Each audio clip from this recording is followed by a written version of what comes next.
প্রথমে ভুট্টার ছাতু দিলাম, তারপরে দিলাম ছোলার ছাতু, এবার এলাচ গুঁড়া দিলাম,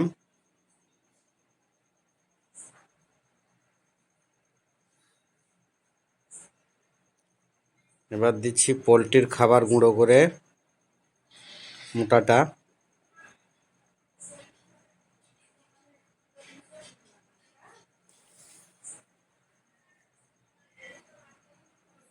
গমের আটা দিলাম,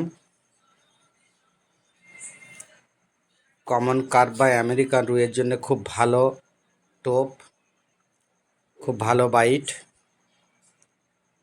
কারণ যদি পুকুরে আমেরিকান রুই থাকে তাহলে এই টোপে খুব ভালো খায়, ভালো ফিশিং করা যায়। খুব সুন্দর টোপ, কারণ কখনোই ফেলিওর হতে হয় না, ব্যর্থ হতে হয় না এই টোপে। খুব ভালো মাছ খায়। এবার দিচ্ছি রাইস ব্র্যান বা চাল পালিশ, যেটা করে তারই খোসা, যেটা তেল তেল ভাব থাকে। এবার দিচ্ছি এটা চালের আটা,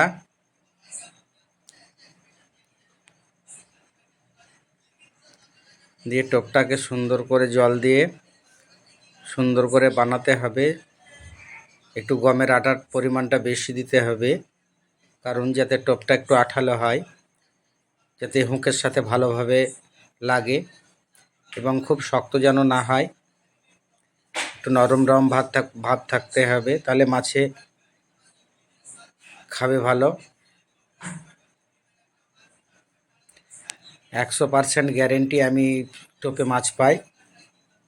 আমি কোনোদিন ঘুরে আসিনি, বড় বড় আমেরিকান রুই ধরেছি এই টোপে।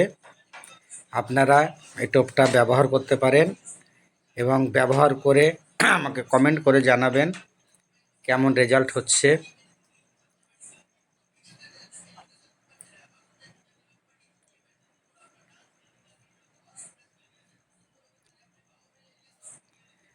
আজকে চাষের পুকুরে ছিপ ফেলতে এসেছি।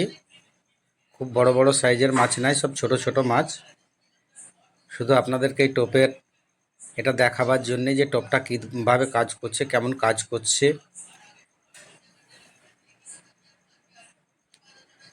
এবং এই টোপটা আমি ফিডারে, স্প্রিং ফিডারেও ব্যবহার করব, পপ আপ দিয়ে মাছ ধরার জন্যে।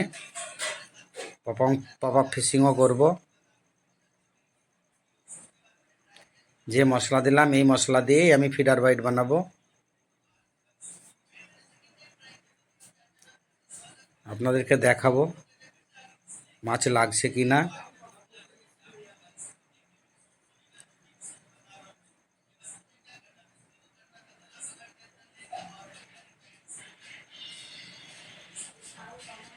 ভালো করে এটাকে আঠালো ভাব করে ভিজিয়ে নিব, মিশ্রণটা যেন ভালো হয়। দেখুন কিভাবে টোপটা বানাচ্ছি।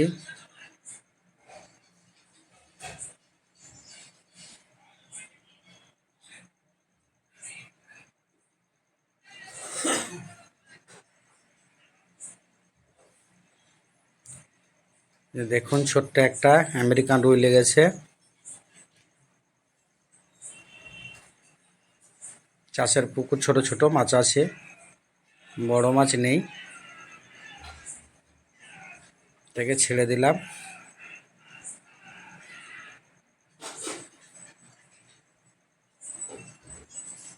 আর একটা লেগেছে দেখুন,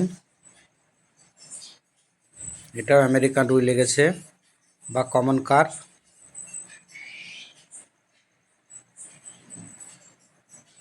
যে ছোট সাইজ।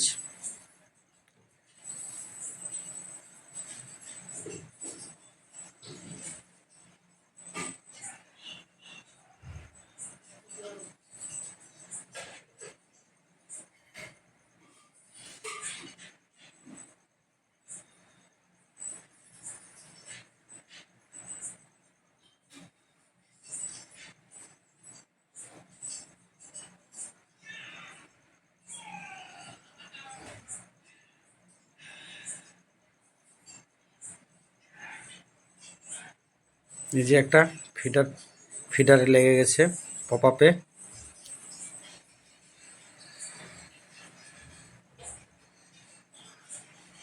দেখা যাক কি লেগেছে।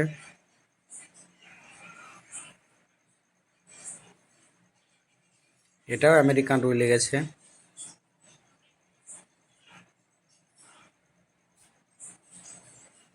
আমি যে বাইকটার কথা বললাম আপনাদেরকে, খুব ভালো রেজাল্ট পাওয়া যায় বাইকটাতে। আপনারা অবশ্যই ব্যবহার করে দেখবেন। যেখানে আমেরিকান রুই আছে সেই পুকুরে আপনারা ফিশিং করে দেখবেন, অবশ্যই ভালো রেজাল্ট পাবেন।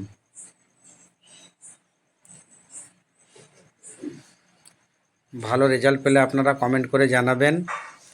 আমার নতুন চ্যানেলটাকে সাবস্ক্রাইব, লাইক, শেয়ার করবেন। আরও 5 জনে যাতে এই আমার অভিজ্ঞতাটা শেয়ার করতে পারি 5 জনের কাছে।